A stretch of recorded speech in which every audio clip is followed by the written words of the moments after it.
Welcome back to Factory Sealed. It is... Holy shit, it's August. It is. August the 2nd. Did you miss some days again? I did. Well, when you're... Found it, just woke up after a coma of like a week. I don't know. Whenever it switches over to a new month, there's always that... Oh my god, it's this month. You just like run screaming down the path going, it's August! Oh, is that what happens? Yes. I'm Cool. Eric Peterson. Joining me today is Jess Clarkson. Hello. And Mr. Daniel Curtis. Yo. You? That's... No, yo. Yo. Yo. Oh. Not you. I know we're pretty backward in English, but we don't say you instead of you. I thought you said you. As in gross, like you understood the grossness of yourself. Yes. I do. But, yeah. No. No. Definitely your. That's good. As in a form of greeting. As in, hey, yo. Yes. How's everybody doing? Wunderbar. How are you? Oh, living the dream. On the road again. Don't say living the dream. Oh, that's right, because you've got that turd guy that you work with. That's all he says, isn't it? Yes. That's amazing. And now I want to punch you in the face. So, So I'm just going to keep saying that then. all right, Living just the an dream. hour and a half of living the dream. I think that should be our new tagline. Yeah. Because... Please no. I resign. I'll see you later. Bye, Dan. Anybody know of a new social media manager we can hire? No, there's only me. You get a break from your social media manager duties today because we're not live streaming. Duties. Duties. Okay, sorry. Duties. Thank you. There's a J in front of it, and it's Yes, but when you say it normally in the American way, it sounds like you're saying poo. So. well, yeah, because it's. If you're 12. Have you met Dan? Yeah. Well, yeah, but it does. I have to Just- ask why do you turn the D into a J sound? I don't know. I didn't invent English. But then do you say, like, if you're talking about, like, duty feel like- as in shit, like, why wouldn't you put the J on that one then? Because nobody says duty over here, do they? So Then why is it a problem? Because it just is. do He's you- doing English wrong. But I love this because every time we have this discussion, Eric blames me for the entire English language. Well, you are its representative on this podcast, so therefore you are at fault. Well, actually, there's Tom as well, and Tom's more English than me because he's from London. Yes, but he's posh. Yeah. Yes, but that is what Americans see English people as. Yeah, so it's easier to accept the way he speaks than it is to accept yours. Whatever. So do you add the J to all D words? Like if you're going to be talking about a dog, do you call it a jog? I do. If you're talking about who's a good juggy? Who's a good juggy? if someone's being a real ass, do you call him a jickhead? Yes. Oh, good. All right. Glad to It's know. exactly what we do. And then it works the other way around. So if you're saying like a word that begins with J, you have to say D. Oh, And, like if you're going to jump over something, you're going to dump over it. yes. That'd be Jessica. You'd be Jessica. And you'd be Jan. Yes. Jessica and Jan. That's exactly how it works. Strange place, England. It is. So, I blame the fact that it's a very miniature island. you know what? I'm going to just get this out of the way before we go 45 minutes before acknowledging it. Tom is not here today. Oh, so when he's not here, you acknowledge it. Well, you made me feel horrible about forgetting it. Because you should do. I feel like I need to get into that groove of like, boom, boom, not here. But we just get so sidetracked. Where is Tom? Last I heard, he was taking... Is he under a pile of Ikea furniture? I believe so. He was taking 2 boxes from his minuscule apartment in one spot in London and moving them to a little bit larger apartment in London. So I know firsthand like how small places can be in London. So it's literally probably talking about a meter more of space.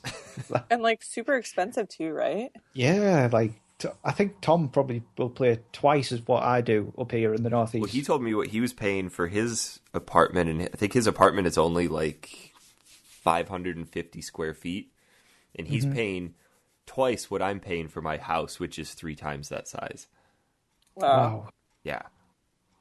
But you can pay. I'd say you could pay what I pay for my flat, which is relatively good size. Down in London would probably be about twice the price. Jeez. Well, for like a smaller place as well. Like I have a friend who lives in London, and she, because she's just starting out her career, has to live in a house share with 10 other people, and she pays 10 more. people? 10 people, and she pays more a month than I do for my flat. So divided by 10 people. No, she pays for more. I know. So the rent is divided by 10 people, and she still pays more than you do. Yeah, Yeah. so that person, whoever owns that place, is getting like £5,500 a month. Jeez. So- That's crazy. You guys I should just... think we're not bad in Toronto because they built too many condos, which is kind of funny.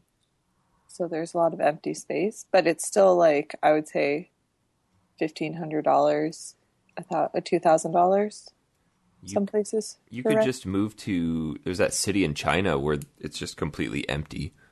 Yeah. Brand new buildings, high rises, skyscrapers, condos. Not a single person lives there. Really? Why? I don't know. They got bored and just wanted to build some shit. Just build it and just not live there. That would be strange. Yeah, may as well. Yeah. So, anything exciting happened this past week? No. Oh, yes. There was something exciting that happened with you, Dan. Was there? You were wrong. Oh. Oh. Oh. What was I wrong about? Well, you're mostly wrong about everything, but in specific regards to a video game, Oh, yes. Rocket League. yes. Tom and I did a video of us playing Rocket League because Tom said it was awesome. Kevin said it sucked. Dan's like, yeah, he's right. That game is pants. So we didn't invite you to play, and Tom and I had a blast. And then I get a message from Dan later. He's like, you were right. Rocket League's awesome. It is I'm very pretty sure good. you It's- screenshotted that too, didn't you? I did. Yes. I did. Because otherwise they're like, I never said that. It was photoshopped, I told you. Yes, with my mastery of Photoshop. Yes, you're very good at it. So You just hit things and hope for the best. I do. No, You Rocket. made the factory sealed logo. That's progress. It just happened. I mean, a blind squirrel finds a nut every once in a while. Yes. It's the most random phrase I've ever heard. I feel like that's very Wisconsin-y. Wisconsin? Yeah. Well, I am in Wisconsin, so I have to channel my inner Is Wisconsin. it me or does Wisconsin sound like a made-up place?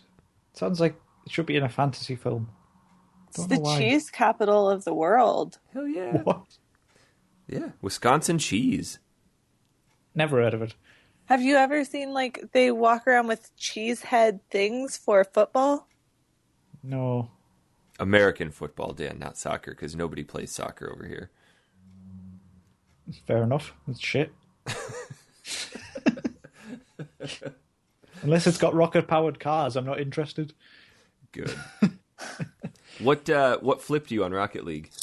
I don't know. I think it's because when I first started, I really couldn't connect to any matches, so I get impatient, and then I just go, nah, dismiss it. It had And then- some real shit connection issues right away. Yeah, but when it seems to have stabilized now, and I'm basically just jumping into matches straight away, and then it just gets really addictive once you figure out how it all works. And It's not a very complicated game. It's just very No. hard to play. Even when you're good at it, it's still really hard because you're trying to hit a ball with a rocket-powered car. it's such a simple idea, though, but it works so well. Did you discover the different camera angles? Yes, Ball view. I always use the ball view though. That's good. See, I actually did the training before I jumped in. I didn't. I had Tom train me. God. It was pretty rough. Jess, I can't believe poor Tom's building IKEA furniture. There's nothing worse in life. I love IKEA furniture. I like I the don't. drawings within them. Yeah, and they have everything, like all the little tools that you need too. Like they're just so cute and mini, and it's adorable. I think But there's always one bit that doesn't work. the entire No. thing. Yes. Like, when I first got this place, I must have spent about an hour trying to put a handle on a chest of drawers. It's because you're retarded. Because you're probably overthinking it. Like they're just the simplest, basic things ever. How could I overthink it? You put a screw through the hole, you put the handle on it. I was trying to give you some credit. It just wouldn't work. Yes, I'm just an idiot. Me and DIY don't get on. When I tried to remove the toilet seat and it just didn't work. That's not a thing that you want to screw around with. No. You had trouble removing a toilet seat? I did. It was rusted in place. It's been there since the dawn of time, I think. Did you get like toilet water in your mouth? Because I feel like that could happen somehow. Yeah, I just fell head first into the bowl. I could see that. Splashed around for a bit. You could all Crystal could help was just me like underwater going, help! Oh yeah, that old lady next door. Tell me about that. What, was it an old man? Oh, it was an old man. Well, basically, at my work, right, around the back is an old person's home. And we've built a porta cabin on the back of work, which is where I sit. You know what porta cabins are, right? You call them porta cabins? You mean a porch? No. No, a porta cabin. It's like a temporary building you put on the back of something. Like a sunroom? Like a porch? I don't know. Do you not, in work, well, you guys have so much room in your countries, you probably don't need them. But it's I'm just Googling this. a big white building, like an office, but the kind of temporary. Oh, like a portable. Yes. Yeah. But we call them porta cabins. That's a dumb name. It's a brand. So you sit in one of these things? Yes. Jesus. I thought you That's worked at good. an actual company. But anyway, round the back of this is an old person's home. And I don't know why, but we've heard it twice now. There's an old guy. You can hear him, and he just goes, help! For about an hour. But I don't know if I should do something because nobody seems to come to help him. That's called the bystander effect. You should definitely help him. But what about No if one somebody else is? will. What about if somebody is really helping him and he's just crackers? That's exactly the point Jess is making. That's the bystander effect. Oh, I'm not going to help him because somebody else will. If I hear him, likely somebody else is hearing him. It's a Well, thing. he is in an old person's care home. You'd think somebody would be there to care for him. Is it a hospice home? Yeah. That's sad. So maybe they can't help him because he's in hospice, and that's the whole point of hospice, is to provide as little help as possible and just ease the transition into death. Well, it gets worse, right? This old person's home is next to a funeral parlor. Oh, shit, it's no. not a long walk. We joke there's just a conveyor belt. That's what I'm getting. Well, It's he's so dead. bad. It's so bad. There's there's the care home, a funeral parlor literally right next to it. You can look across and it's there. You better You probably fit just look out the window at the next stage of their lives. It's really depressing. And then there's our building round the back. Your building looks like something that they throw up at a construction site for the architect headquarters. Have you seen it before? I'm looking at pictures of it. There's a thing called Google. You can type things in and it gives you pictures. I didn't even know you knew where I worked. No, I'm just looking at the porta cabins. Oh, okay. It's kind of a fun word. But my boss has just bought a huge new building, so we're moving in a couple of months. Oh, so, dear. Pip, pip. So yes, that is my story about old people in distress. Help! Help! Oh, dear. Apparently they have luxury porta cabins. Ours is quite a luxury one. Is yours made out of an old shipping container? It's actually just cardboard boxes, Oh. Nice. and you have to go through a tunnel to get to it. You have to crawl.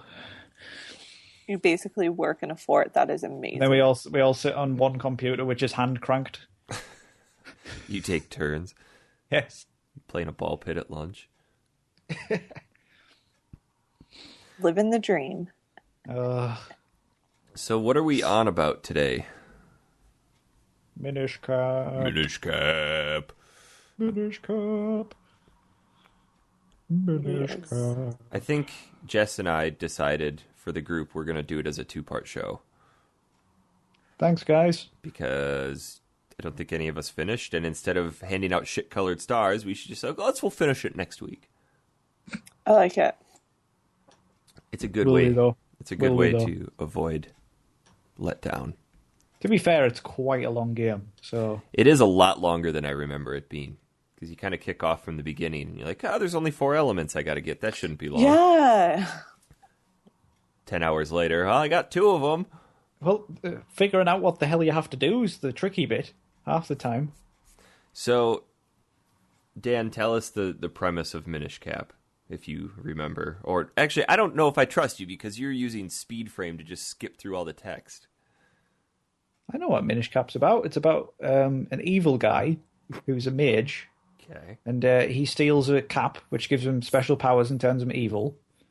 And then he comes and turns Princess Zelda to stone. And then Link gets a cap, which he wears as his green hat, but the cap is alive. And that helps him to become small. I'm impressed. Way to go. Do you remember the mage's name? No. Vati. Into the V? Yeah, Vati. Vati, yes. Yeah, Farty. Yeah. He hasn't been in it for a long time. He doesn't really pop up that often. No. So, neither of you have played Minish Cap before, correct? No. Honestly, though, Eric, I have to say it's actually one of the best Zeldas I've played. Yeah, it is an incredible game. You and I were talking about it initially, and it's so clever and a lot of ingenuity involved in it because... Yeah, but for a Game Boy Advance game. Yeah. Like, it just blows my mind how clever it is. It doesn't look too bad either. No, it looks really good. I've got the high-res stuff on my emulator anyway, so... Oh, well, get you. I'm playing it through on the old PSP. Ooh. Nice. Isn't that cheating on Nintendo? Yes. It's bad. Yeah. So, I don't know. What did you guys think? What do you think of it? Honestly, I'm having a blast with it. I can't wait to finish it. Because it's just so good. Mm-hmm. And I think you had tweeted that you stayed up super late playing it. Yeah, I did. Which is something that happened to me too. It's because when you're in the middle of a dungeon on Zelda, if you stop, you have to go back to the start. Yeah. And screw that. That's your excuse. If you're using an emulator, Dan, there are things called save states. Yes, but that is cheating. You're such an honest gamer. Yeah, but I think you should play it properly.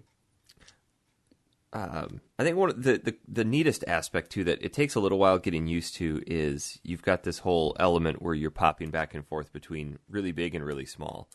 And as you're walking around the big world, you see all these little places. You're like, I think I could go there if I were tiny, and I could go here if I were tiny. But then it's all about finding these locations where you can miniaturize yourself. And how do you get back there? Because when you're small, obviously you can't go through a big field of grass. You can't walk up steps, and you just have to kind of plan things out. And the way things are laid out, and just how this whole game is put together, it's quite impressive. Because once you get towards the end, you realize I get this item that flips over this pot, and now I can get into this building and get that book. And it's just If either of you guys got up to the bit with the books. Yeah. Oh, God. It's a little bit of a fetch quest that kind of sucks. Yeah, it's just it's so stupid though, because you're basically getting some books to become small and go inside a bookcase so you can climb up the books to get to this guy who tells you one thing. Yeah. Yeah. That's exactly where I quit. And then I was just and I did it all, and I was like, really? All of that just for that? I couldn't have just had Zelda or Link build something and be done with it. And you couldn't have just got another book and put it in the slot. No, because they'd be out of place then. So I mentioned it briefly before about there's 4 elements that you have to get, and I thought the game was going to be really short initially because now that I started playing it, I don't think I ever beat it. I thought I had before, but I've gotten pretty far into it. I just don't think I've ever beaten the game. But they send you on your quest to get these 4 elements, and like, okay, 4 dungeons, whatever, and I'll be done. First one is fine.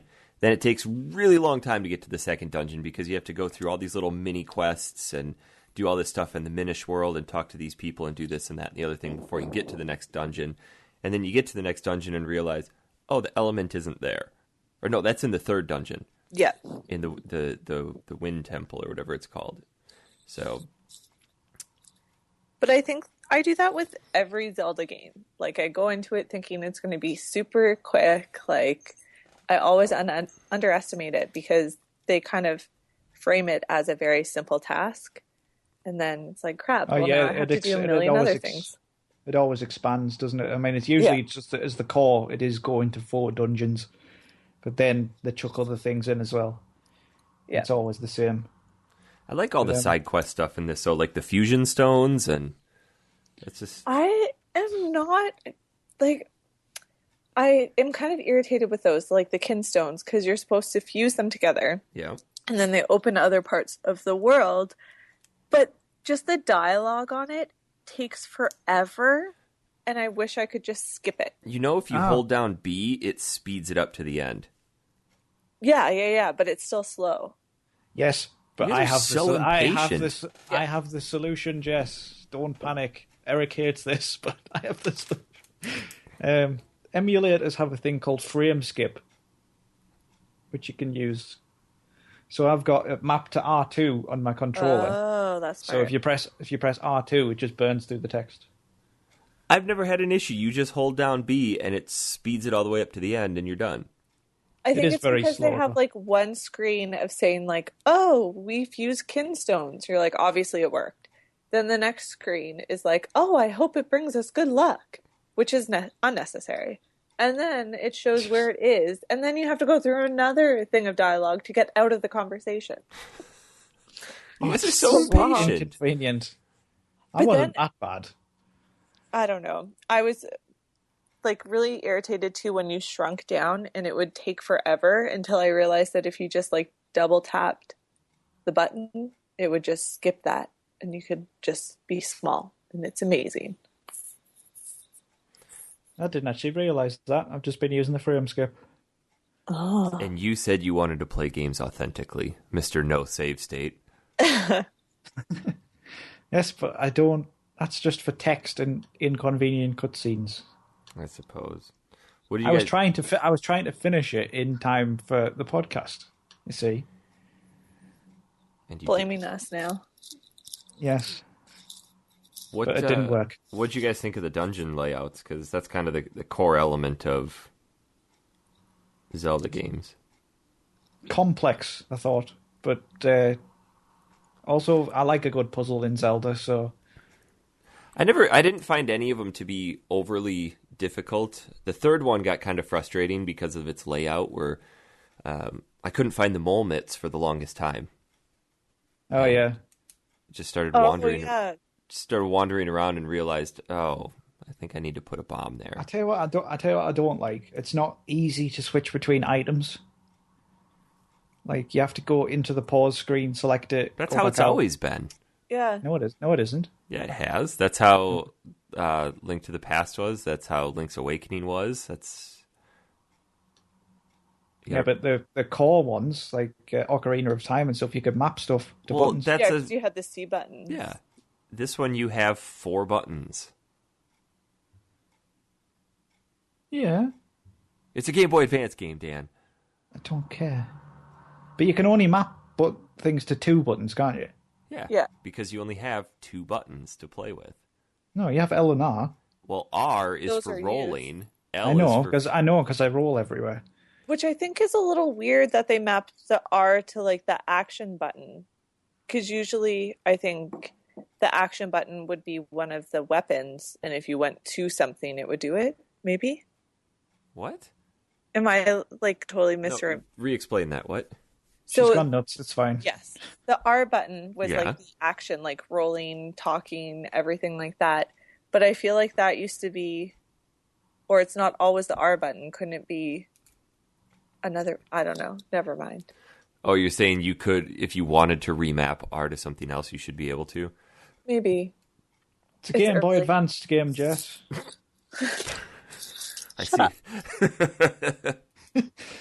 I see I made it through to you, Dan. Yes. It's a good excuse for the shortcomings of a game. For Game Boy Advance.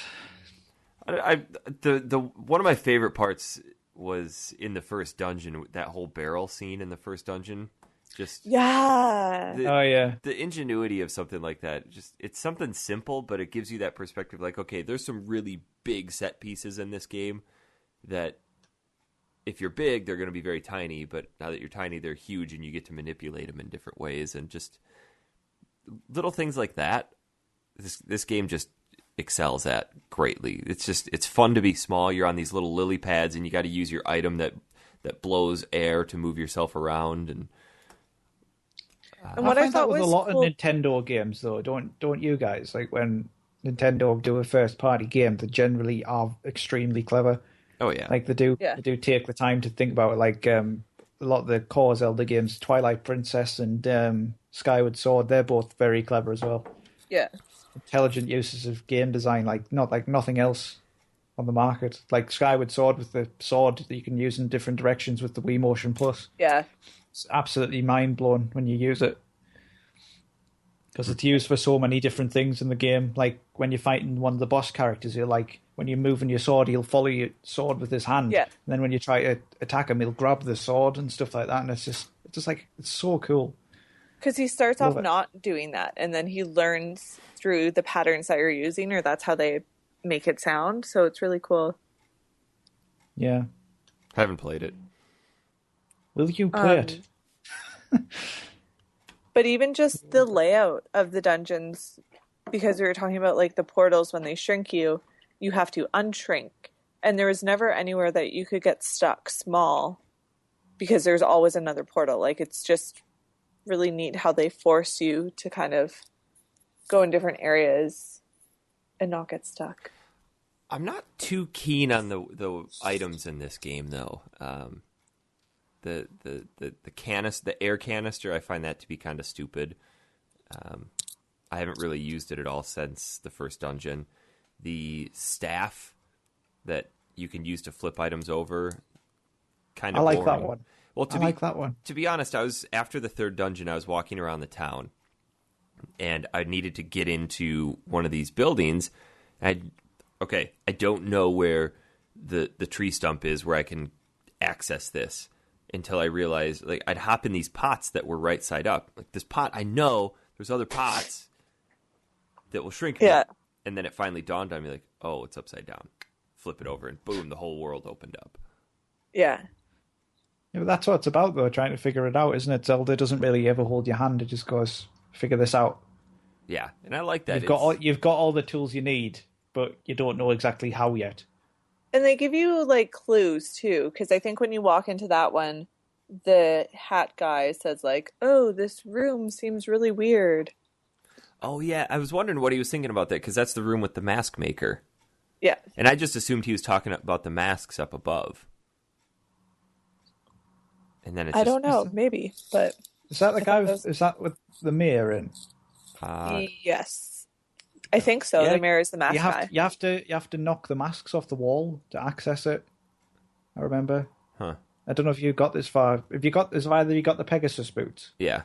Yeah, but I haven't done the knocking off the masks. Well, you yet. have to get that other sword technique where you can stick your sword out. And that's what knocks things off, isn't it? Have you been getting the sword techniques, Jess? Yeah. Maybe I just haven't tried it since then. Well, it's not... You have to think about it, really, to do it. Like, because I didn't think of it, and then I was like, okay, maybe you can do that, and I just tried it, and it worked. Because I went back up there you just make Link run headfirst into the wall, and then the masks fall off. Oh, and that makes sense too with his note, because he just says, like, if you ever want to solve a problem, just try running into it or something like that. Yeah. Oh, no, that's a different one. That's when you have to run into the tree. No, but I think the mayor wrote that note, didn't he? Yeah, I think so. Are those the trees that have the sparkle to them? Yeah. Yes, if you run into them, they turn into stumps. Oh. Stumps that you can miniaturize? Yeah, shrink down from, yeah. Have you been finding all the Tingle characters? I found two of them. I'm missing one. There's 4 of them, and I'm trying to find the last one right now. I have 3 of them, but I think I need the flippers to get to the last one. I've got the flippers. I've got the flippers. They're so much better. Where do you get those? Because that's where I'm heading next. I haven't done I'm doing the library stuff right now, so can I deviate? Just after that. The library. Okay. It's the guy basically says you'll need this item to access the water temple. Then he pulls a lever and you fall through the floor and you're in the area where you get the flippers from. Okay, so I'm right there. Yeah, basically. So you guys aren't too far behind me. I think we're pretty much all at the same spot. No, Yeah. I've done the ice temple. Oh, you've done the 4th temple. Yes. Huh. Okay. Which is tricky. So you get an item called the flame lantern. Ah, that makes sense, because one of the sword guys told me that he's not going to train me until it gets light in here or something. Yeah, because it's too dark. Then you can use the flame lantern to light like fire braziers and to melt ice and stuff like that.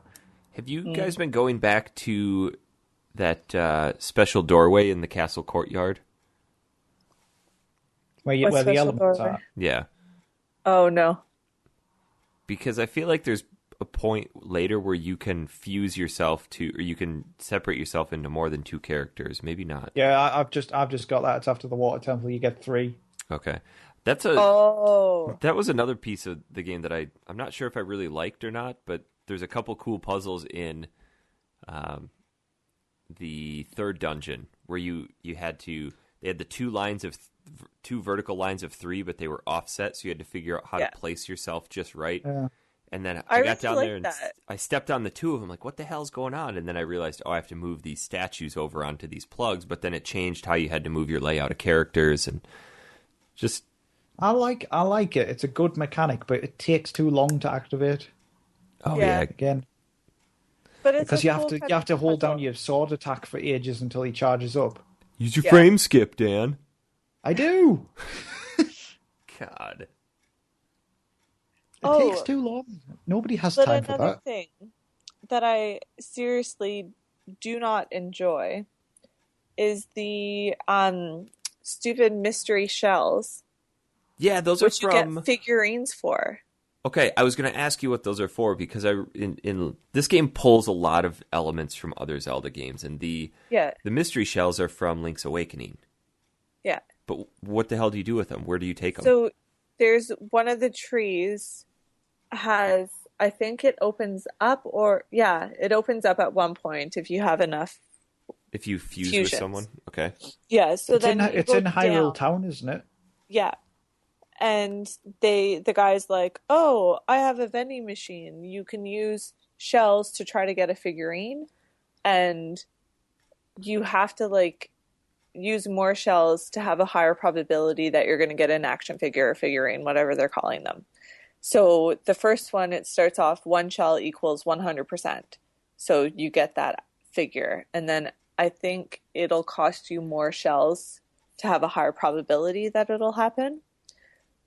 Which, whatever, but at one place I got 200 shells. I have an obscene amount of shells. Yeah. And there are an insane amount of action figures. And I have no idea if they actually do anything because it takes a long time I've only come across one person who said he wishes he had an action figure. And so it's right across from him, the little Minish guy? Yeah. Yeah. Oh, so you can give them to people. I thought they just collected them for the hell of it. I don't know. I haven't tried to give them to anyone. That's as soon as he said it's collectible action figures, I just went, what's the point of collecting action figures in a game? That's the one thing in this game that I haven't noticed yet is these old top-down Zeldas generally had this huge sprawling quest line of trading something with people. Like, I have this, I'm going to give it to you, you give me this, and then trade it on and on. I haven't noticed that in this one yet. Apparently there's a Goran Quest, which, I don't know if you've come across him. I think he's near Lon Lon Ranch. There's a Goron, digging a cave or something. But he needs a friend. Yeah, I don't know what that's about, but I think there's a quest attached to it. Because then a Goran came to Hyrule Town and sells kinstones or whatever they're called. Yeah, and I tried to talk to him and it didn't do anything. Which spot is he in? There's a middle bit with 4 merchants. Yeah. And he comes there. Right. See, my top, there's nobody in the top right for me. I think you have to fuse kinstones with the Goran. In the cave? Yeah. Yeah. I thought I did.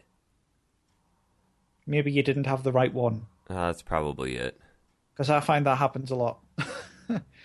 Because basically, if anybody doesn't know, the premise of it is every character has... Well, not every character, but if you press L1, not L1, L, and you go up to the characters, they have these things called kinstones, and you can pick them up as you go along, but there's different colours. There's red, green, and blue, and they're all different shapes. You have to match your shape to the other side of the other person's kinstone. It's like a friendship bracelet or locket.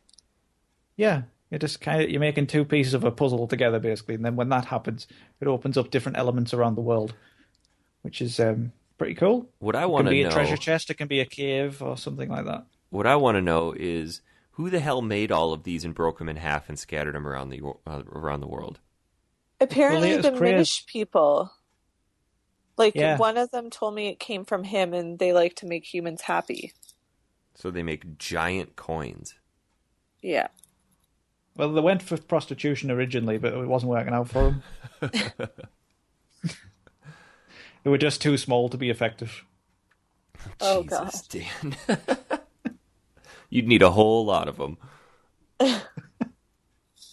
Have you guys seen the gold monsters that they unlock? I just saw one of those for the first time last night and didn't get around to going over to it. Oh, yeah. So they're they're a super monster, I guess, because it takes a lot more hits than the original one does. Like I did the gold snake, and it moves so fast. But I think you get 100 gems after. Which wallet do you guys have? I have a big one. The 500 rupee wallet? I think so. I haven't hit that yet. I have the even bigger one. Ooh, fancy. What is that one called? Is it the giant? No, he just goes big wallet, and then it goes. You can have even more now. Because I got 3 wallet upgrades, so I don't know. You probably have. I just stumbled across it. I went in a cave, and some guy went, "Hey, here's a big wallet." I was like, "Oh, cheers." Huh. I haven't done a lot of exploration, so I need to have a look. The fairy that gives you the 1 wallet upgrade when she asks if you're going to give her any rupees. So I did a save state right before because I was like, I don't know if I can trust her. This bitch gonna swindle me out my money. Yeah. Oh, funny. I didn't hesitate. I knew I'd get something good. I thought she was gonna take my rupees and give me something. She's like, "Oh no, here, you can have them back." What possible purpose would a mystical fairy woman have for rupees? I don't know. And she's not going to strut down the town centre and buy some masks, is she? Maybe she's got to eat. It's true. I don't think so. She never leaves the cave. She's always there. That's true. She heals wounds, so she can obviously heal herself. Yes. That's the other thing, too. Have you noticed... Why does she need...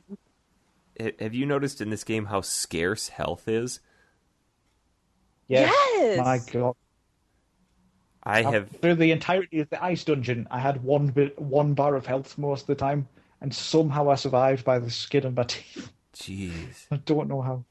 Yeah, it was... I've only died to a boss once, and that was in the 3rd dungeon, but I just flat out had 3 hearts going into it, and that one... I think that boss was fairly difficult in the scope of the game. The one that you shoot the hands? Yeah. Yeah, because I thought that was the easiest one. Well, the problem is that when you shoot his hands, then the little eye comes out, but the other hand can still come over and crush you. So you have to shoot the other hand, and then he goes down, and you have to change into a Minish and then go inside him, which I thought was awesome. That was really cool. A really cool mechanic. But then after you attack the pillar in there, you come out, and he's awake, and he follows you around, but you have to re-enlarge yourself. So when you come off of the platform, his fist is already there, and you pretty much are guaranteed to lose half a heart right there. That's what I found. I didn't find that. It was interesting, too, because I go back in, and then at first I was like, what the fuck? I can't get back in there. Before I realized you have to dig. Oh, yeah. Good old mole That threw me for a loop. And then it was challenging to try to find the pillar that you're supposed to hit with a short period of time. If you don't find it quick enough, do they kick you out? Yeah, the little guy that grabs you at the end. He comes out early. Will grab you and take you out.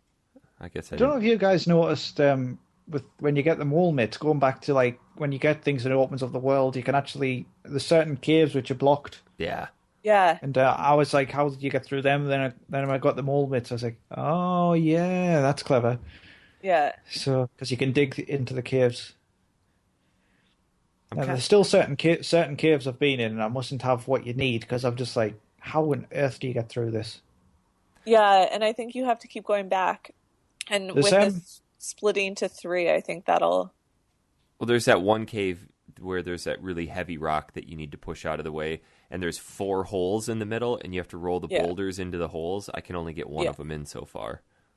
Me too. There's I don't know if you go south from Hyrule Town. There's 4 trees which open up when you give people the kinstones. Those are the tingles that you give. Is it? Yeah, those 4 open up when you give them the tingle. I think when you've done all 4 of them, there's a treasure chest in the middle, which must have something special in, I assume. I wonder if it's another item. It couldn't be an integral item because you don't necessarily have to do the kinstone things. Other than a heart container or a bigger wallet, it can't really be anything, can it? Yeah, that's true. Maybe it could be the ability to turn Minish anytime. Have either of you got the energy beam yet? Nope. Oh, when you've got full heart health, you can shoot energy beams from your sword. Like the original Zelda? That's cool. I think you get that from the guy who wouldn't train you, Jess, when you light the lanterns. Oh, okay.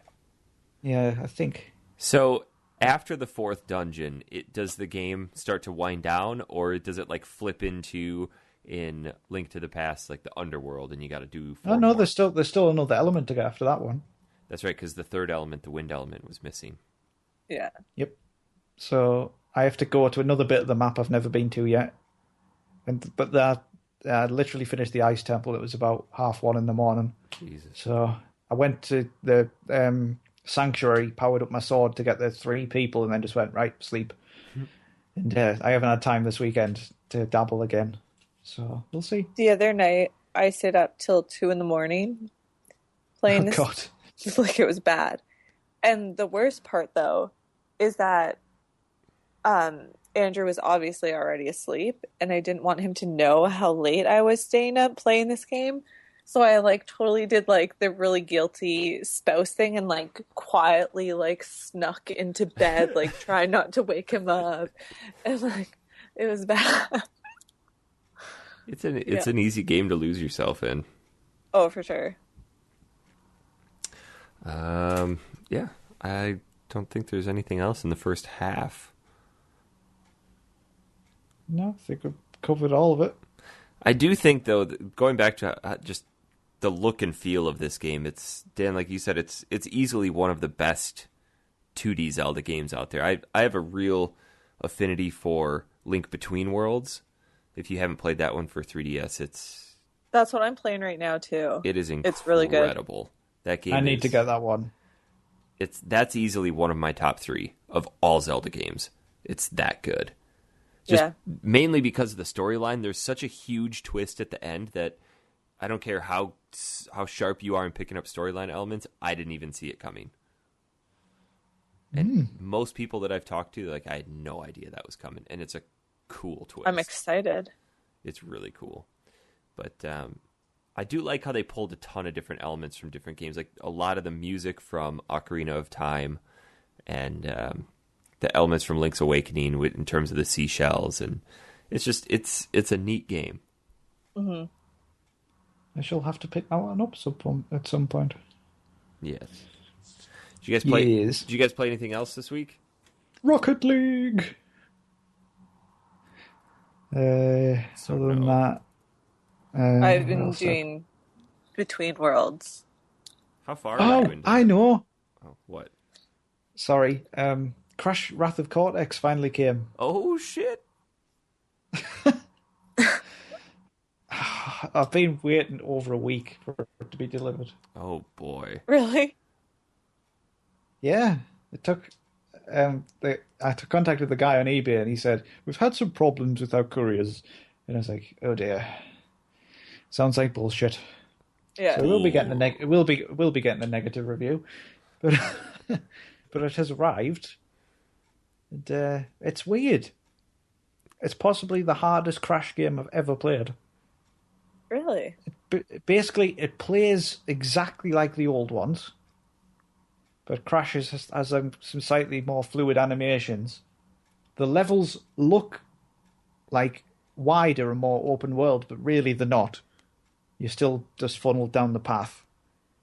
And it's just... It uses kind of mechanics from older Crash games, but with a kind of a twist. Like it has a section where you're in a jetpack, which is off Crash 2. So it's not... Is it a full open 3D world? No. It's like 2D side scrolling. You know how you like... Well, it is 3D. Like, you know, on the old Crash games, you got like funneled down the level. You just kind of had to go up or down, or right or left. It's just like that, but the world looks bigger. Like, you can see more at the side and stuff like that. And sometimes the camera will twist round as you go around corners and stuff like that. Huh. But it's strange, but it is very difficult. Huh. I've been struggling with it. It's Have we? It's not undoable, but it's weird. Have we covered the first Crash Bandicoot on this game yet, or on this show yet? Don't think so. No. Maybe we should at some point. That can be this week's. Well, we got to finish Minish Cap, and I suppose we could talk a little Crash Bandicoot. We'll do it the week after. We actually have a couple emails. Hooray! Yay! If you want to send us an email, factoryseal@manatank.com. The first one is not so much a question as it is just one of our listeners sharing a special moment with us. It comes from Adam Wood.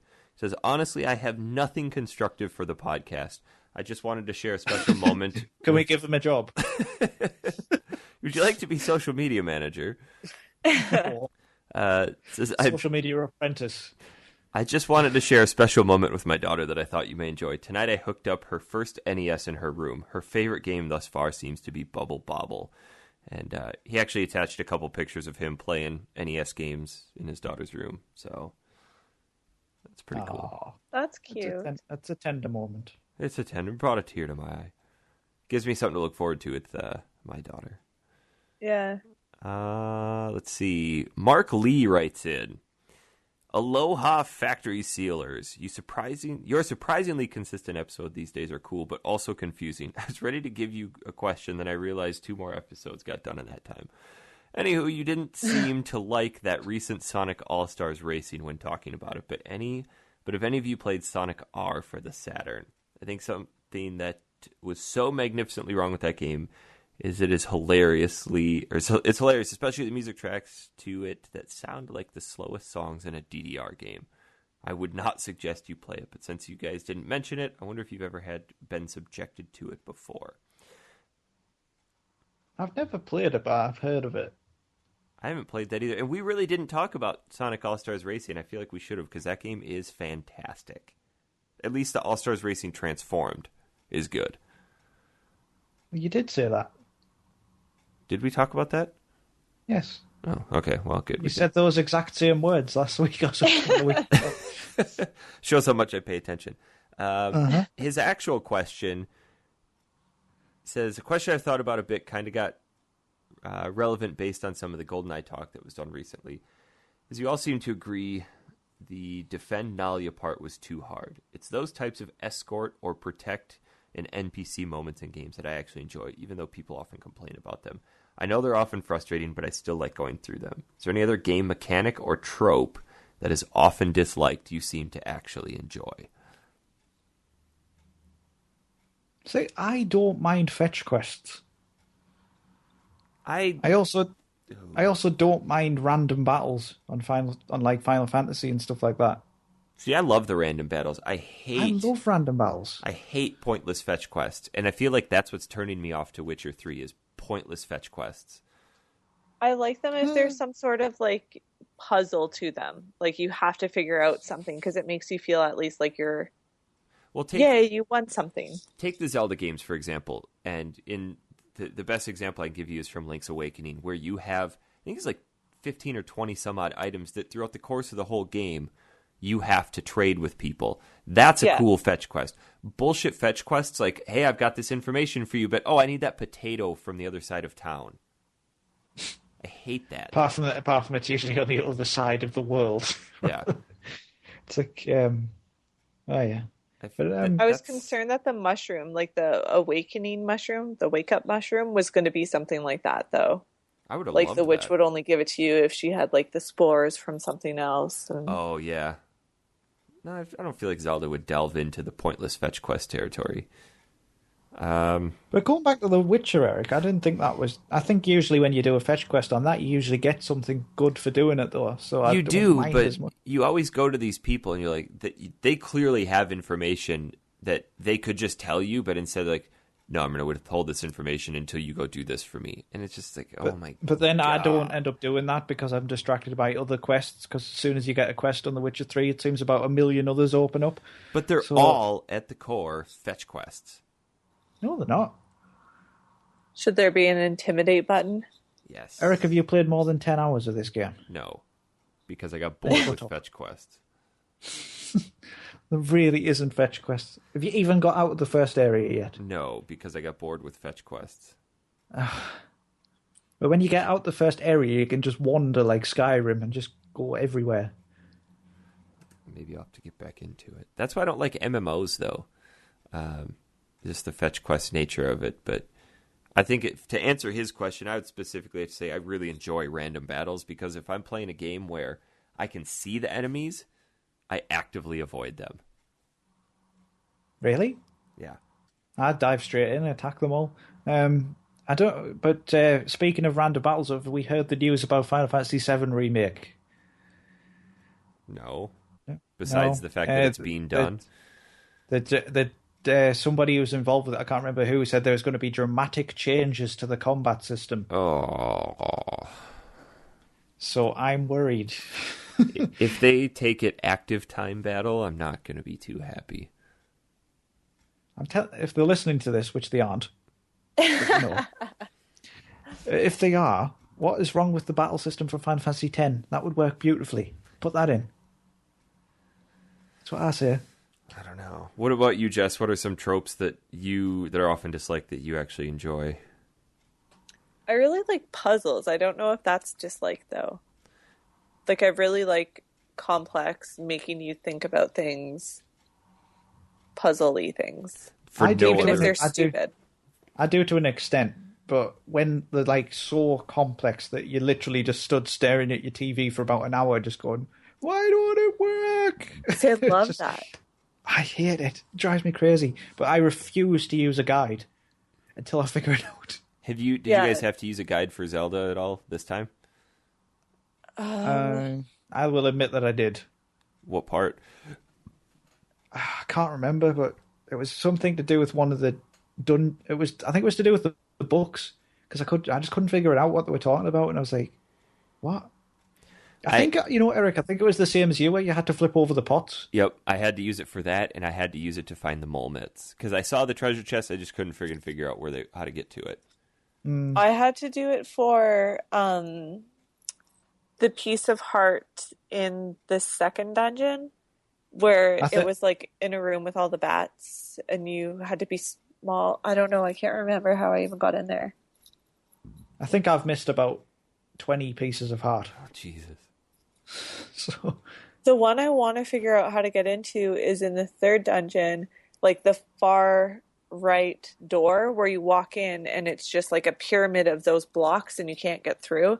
And then there's a piece of heart, but there's also a mini door. And I'm that so one's, frustrated. you have to... I got that one. You have to be a Minish and then drop down the hole. And then you won't die? No. Oh. And then you can pop across, and then there's the heart, and then there's a location that you can make yourself big again, and then you can push the second to the bottom on the left side block to come out. I think I had very limited amount of hearts at that point and didn't want to risk dying. Why didn't you save state before you jumped down? I could have. Probably but that would be cheating.